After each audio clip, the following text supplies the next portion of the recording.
Hamjambo watu wangu wa nguvu, karibuni sana. Hii ni Mafia TV. Tafadhali usisahau kubonyeza maneno mekundu yaliyoandikwa subscribe, alafu bonyeza alama ya kengele ili uwe mwanafamilia katika channel yetu kwa ajili ya yale ya kimichezo.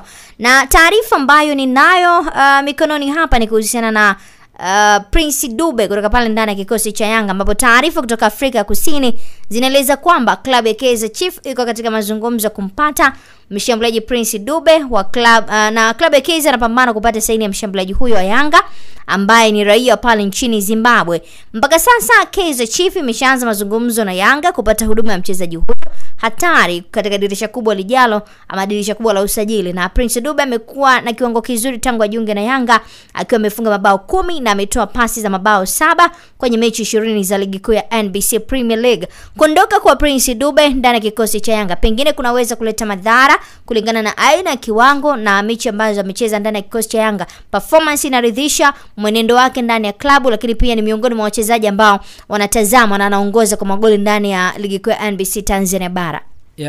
Prince Dube ni mchezaji ambaye ni mzuri, ambaye amekuwa na msimu bora ndani ya kikosi cha Young Africans kwa msimu wa 2020 msimu wa 2023, msimu wa 2024-25 ukiwa ndio msimu wake wa kwanza ndani ya kikosi cha Young Africans, ambapo tangu amejiunga na Young Africans msimu kwangu naweza nikasema amekuwa na msimu bora kwa muda ambao amepata nafasi ya kucheza na michezo amecheza. Unapomzungumzia Prince Dube, ni aina ya striker ambaye anaweza akakuofa magoli mengi akiwa amesimama kama mshambuliaji, na timu itakavyokuwa inatengeneza nafasi ndivyo ambavyo atakavyokuwa anafunga, kwa sababu ukiangalia hata katika upande wa CAF Champions League katika msimu huu, katika michezo 9 ambayo amecheza, amefanikiwa kufunga magoli 3 huku akiassist goli 1.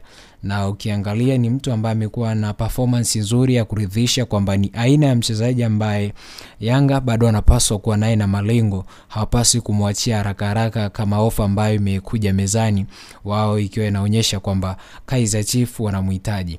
Msimu huu ni msimu ambao umekuwa wa faida kwake, na ni msimu ambao vile vile unalipa sana. Na ukirejea kwenye upande wa statistiki ndani ya kikosi cha Young Africans, na ukiangalia ambaye anaongoza kwa magoli ndani ya kikosi cha Young Africans ni Prince Dube akiwa na magoli 13, lakini anayemfuatia ni Clement Mzizi ambaye ana magoli 11. Asa magoli 13 ni mchezaji ambaye ameonyesha ubora wa hali ya juu, ikiwa ana goli la penalti hata moja katika msimu huu wa msimu wa 2024-25. Ni mchezaji ambaye magoli 13 ambayo amefunga mpaka sasa hivi ndani ya kikosi cha Young Africans ni kutokana na ubora wa kikosi cha Young Africans. Ni aina ya mchezaji ambao unamtegemea katika msimu mzima. Ukiwa naye, kama ataenda injury, utategemea mchezaji ambaye anakuofa zaidi ya goli 10 na zaidi ya goli 12. Hasa ukiangalia Kaizer Chiefs wenyewe wanahitaji mchezaji wa aina hiyo ambaye ana uwezo wa kuwaofa hayo magoli ambayo Prince Dube amewaofa. Na mwalimu ambaye anamhitaji Prince Dube pale Kaizer Chiefs anajua ubora wa Prince Dube, kwa sababu ni mchezaji ambaye yuko kwenye ubora wa hali ya juu, na anajua ubora ambao anao ni ubora mzuri, ni mchezaji mzuri, ni mchezaji ambao unaweza kumtegemea kwa hali na mali, ni mchezaji ambao utamtegemea kwa kila engo, ni mchezaji ambaye utamhitaji katika kila nafasi, kwa sababu ukiangalia hata ambaye anaongoza kwa magoli ndani ya kikosi cha Kaizer Chiefs ana magoli 5, ambaye hapa tunamwongelea Walide Duba, lakini vile vile anayemfuata ana goli 4 ambaye ni Mududuzi Shabalala ambaye ana magoli 4, na Sheli Du Perez ambaye ana magoli 3. Sasa Kaizer Chiefs wanahitaji mtu ambaye kwa msimu mzima anaweza akawaofa magoli. Na ukiangalia Kaizer Chiefs mpaka sasa hivi wameshacheza michezo 24 katika ligi yao, huku wakiwa na alama 30.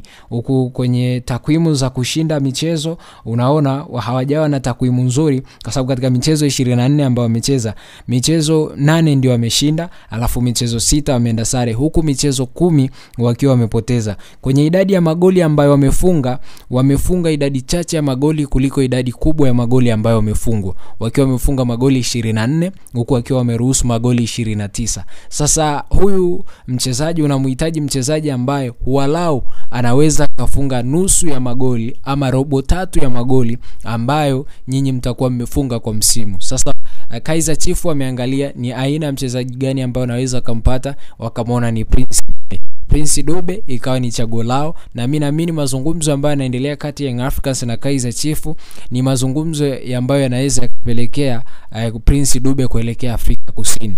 Na Afrika ya Kusini ni moja ya ligi ambayo ni bora kuliko Tanzania kutokana na aina ya mifumo, lakini aina ya rasilimali ambazo wanazo. Hapa nikizungumzia rasilimali, maana yake aina ya vilabu ambavyo vinashiriki kwenye ligi. Wale wana top 6 ya vilabu bora katika ligi yao. Sisi bado tuna top 3 ya vilabu ambavyo tunaviweka kwenye ubora. Hasa ukiangalia kuna ubora wa Mamelodi Sundowns, kuna Orlando Pirates, kuna kina Stella Bogia ambao tunaona wamekuja msimu na surprise, lakini kuna kina Shako United, lakini kuna Alex Galaxy, kuna Polokwane, kina Amazulu, Kaizer Chiefs, Chipa United, Super Sport. Ni vilabu ambavyo tunaviona viko kwenye daraja la hali ya juu na ubora, kwa ndicho ambacho kinachangia kuona kwamba pengine inaweza ikawa na mshawishi Prince Dube kuelekea Afrika ya Kusini kwenda kucheza mpira nje ya mipaka ya Tanzania.